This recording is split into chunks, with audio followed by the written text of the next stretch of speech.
3 Y technique. 3 പ്രാവശ്യം എന്തുകൊണ്ട് എന്ന് ചോദിക്കുന്ന രീതി. ഒരു വിഷയം ശരിയായി മനസ്സിലാക്കാൻ എന്തുകൊണ്ട് എന്ന ചോദ്യങ്ങൾക്ക് കഴിയും. ഈ രീതിയെ 3 വൈ ടെക്നിക് എന്നാണ് വിളിക്കുന്നത്. ഈ സമീപനം ശാസ്ത്രീയമായി ചിന്തയിൽ പ്രചരിപ്പിച്ചത് റിച്ചാർഡ് ഫെയ്മാനെ പോലുള്ള ശാസ്ത്രജ്ഞരാണ്. 3 വൈ ടെക്നിക് എന്താണ്? ഒരു കൺസെപ്റ്റ് പഠിച്ചാൽ എന്തുകൊണ്ട്, വീണ്ടും എന്തുകൊണ്ട്, വീണ്ടും എന്തുകൊണ്ട് എന്ന് 3 പ്രാവശ്യം ചോദിക്കുക. ഇത് കുട്ടിയെ സർഫസ് നോളജിൽ നിന്നും ഡീപ്പ് അണ്ടർസ്റ്റാൻഡിങ്ങിലേക്ക് കൊണ്ടുപോകും. എക്സാമ്പിൾ, പ്ലാന്റ് നീഡ് സൺലൈറ്റ് ഒരു സ്റ്റേറ്റ്മെൻ്റ് ആണ്. അവിടെ വൈ എന്ന ആദ്യത്തെ ചോദ്യം. പ്ലാന്റ്സ് ഫുഡ് ഉണ്ടാക്കാൻ സൺലൈറ്റ് ഉപയോഗിക്കുന്നു. എന്തുകൊണ്ട് ഫുഡ് ഉണ്ടാക്കണം? രണ്ടാമത്തെ വൈ. പ്ലാന്റ്സ് ഗ്രോ ചെയ്യാൻ എനർജി വേണം. എന്തുകൊണ്ട് എനർജി വേണം? മൂന്നാമത്തെ വൈ. ചെടി വളരാനും ചെടിയുടെ കോശങ്ങളുടെ റിപ്പയറിനും സർവൈവലിനും എനർജി ആവശ്യമാണ്. ഇപ്പോൾ കുട്ടിക്ക് ഈ 3 വൈയിലൂടെ കൺസെപ്റ്റ് ആഴത്തിൽ മനസ്സിലാക്കാൻ കഴിയുന്ന രീതിയാണ് എന്ന് നമുക്ക് മനസ്സിലാക്കാം. അത് ഗ്രാവിറ്റിയെ സംബന്ധിച്ചാണെങ്കിൽ സ്റ്റേറ്റ്മെൻറ്റായി നമ്മൾ ആദ്യം പറയുന്നത് object falling to the ground.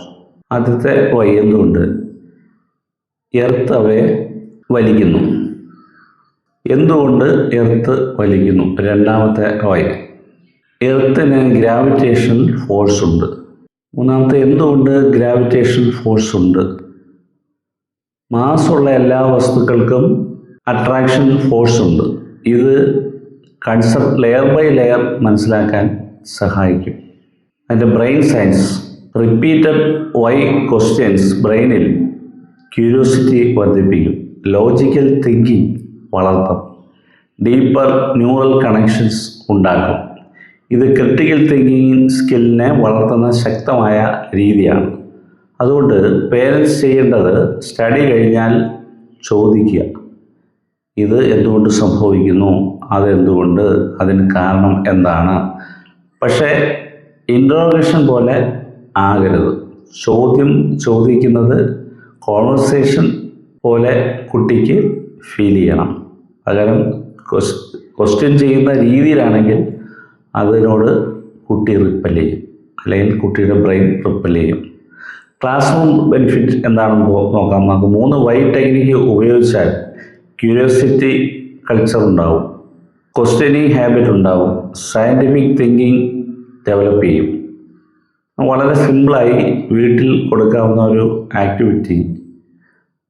ഒരു കൺസെപ്റ്റ് പഠിച്ചാൽ അതിനെ 3 വൈ ക്വസ്റ്റ്യൻസ് ഉപയോഗിച്ച് അനലൈസ് ചെയ്യാൻ ശ്രമിക്കണം.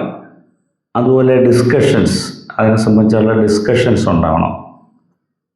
ഇതൊരു 10 മിനിറ്റ് ലേണിംഗ് ആക്ടിവിറ്റിയായി നമുക്ക് പ്രാക്ടീസ് ചെയ്യാവുന്നതാണ്. Brilliant children always ask questions. കുട്ടി എന്തുകൊണ്ട് എന്ന് ചോദിക്കാൻ തുടങ്ങുമ്പോൾ അവൻ തിങ്കിങ് ലേണറായി മാറി എന്നാണ് അർത്ഥം.